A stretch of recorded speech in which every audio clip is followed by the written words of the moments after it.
9 महिने ससून इस्पितळात त्याची खातिर केली, पावणा सरकारी म्हणून राहिला, मग मंत्र्यांच्या आदेशानं त्याची तिकडे पूर्ण व्यवस्था झाली, त्याला पळून नेण्यात आलं. हे स्वतः तो माफिया सांगतो. काय सांगताय तुम्ही? देवेंद्र फडणवीस यांचे डोकं ठिकाणावर आहे का गृहमंत्री म्हणून? काय त्यांनाही नैराश्यानं ग्रासलाय? सर, इजराइल के मुद्दे पे जब से पवार साहब ने अपना बयान रखा है, 2 बड़े बयान सामने आए हैं.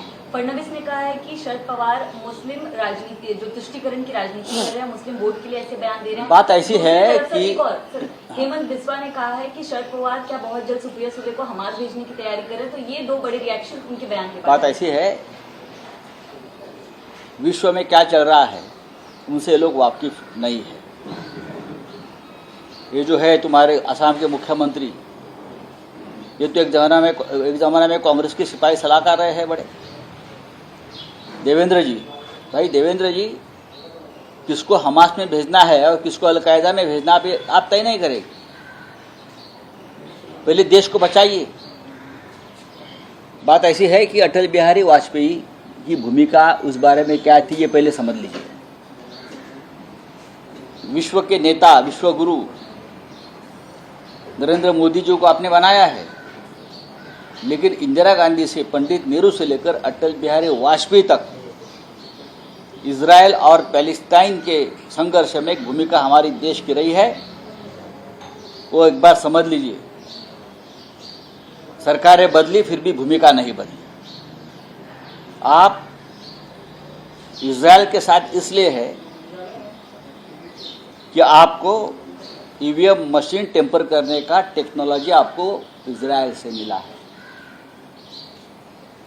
पेगासस आपको इजराइल से मिला है, और ऐसी बहुत सी बातें आपको इजराइल से मिली हैं. इसलिए आप ये कर रहे हैं.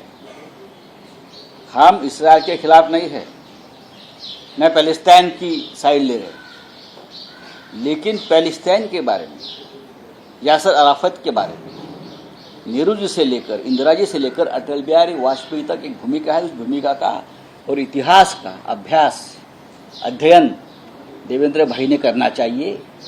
वो असम के मुख्यमंत्री तो पगला गए हैं. उनके ऊपर बात करना भी अब लगता है कि ये अच्छा नहीं है. कुछ भी बकते हैं, कुछ भी बोलते हैं. देश को समझ लीजिए और इतिहास को समझ लीजिए. एक ज़माने में आपने कांग्रेस का नमक खाया है, ये भूलो मत. जिस तरह से गाज़ा में अस्पताल पर हमला हुआ है और जो बाइडेन वहाँ से देख रहा है बैठकर तेल अवीव से, ये कौन सी मानवता है? इजराइल में जिस तरह से हमास ने लोगों को मारा है, ये बहुत ही गंभीर है, दर्दनाक है. युद्ध के बाद हमने देखा है करगिल में क्या हो गया, बांग्लादेश वॉर में क्या हो गया. सामान्य जनता सबसे ज़्यादा उसमें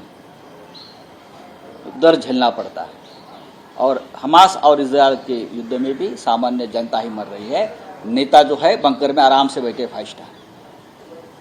तो भाई देवेंद्र जी, एक बार जाइए आप गाज़ा पट्टी में और इजराइल में, और इतिहास समझ लीजिए. अटल बिहारी वाजपेयी की संसद के भाषण सुनिए. अटल जी जब प्रधानमंत्री थे 2 बार, तब उनकी पैलेस्टाइन के बारे में जो भूमिका रही है वो देख लीजिए. उसके बाद ये जो युद्ध शुरू हो गया, जयशंकर जी जो हमारे एक्सटर्नल अफेयर मिनिस्टर है, उसने एक भूमिका बाद में स्पष्ट की है पैलेस्टाइन के बारे में. वो भी देख लीजिए. यहाँ बैठकर सबको एडवाइस देते आप, वो बंद कर लीजिए.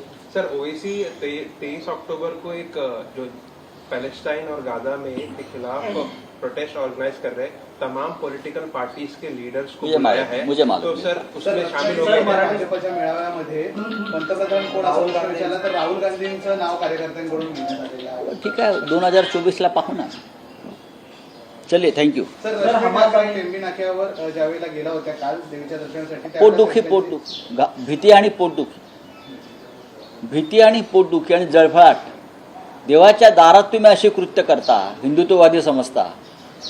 हां, आणि रश्मी ठाकरे तिथे आल्यावर तुम्ही घाबरून लाईट बंद करता, पंखे बंद करता. देव पाहतो आहे. हिंदुत्ववादी आहेत म्हणून सांगतोय तुम्ही, स्वतःला हिंदुत्ववादी मानताय ना. एका महिलेला घाबरताय, रश्मी ठाकरेंना घाबरताय.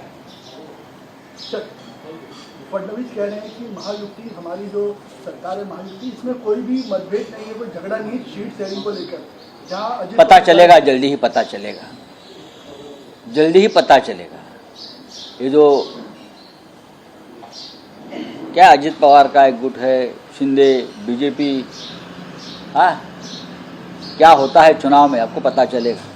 सीट शेयरिंग में क्या होता है, सीट शेयरिंग के बाद क्या होता है, इलेक्शन के बाद क्या होता है, कौन रहेगा कौन जाएगा, ये सब पता चलेगा आपको। Thank you. शिवसेनेचे खासदार संजय राऊतांनी प्रतिक्रिया दिलेली आहे। हिम्मत असेल तर 2 मंत्र्यांचे राजीनामे घ्या असं आव्हान त्यांनी फडणवीसांना केलेलं आहे। ड्रग्ज प्रकरणावर गृहमंत्र्यांनी खुलासा करावा असंही त्यांनी म्हटलेलं आहे। फडणवीसांचं डोकं ठिकाणावर आहे का असा संतप्त सवालही त्यांनी केलाय।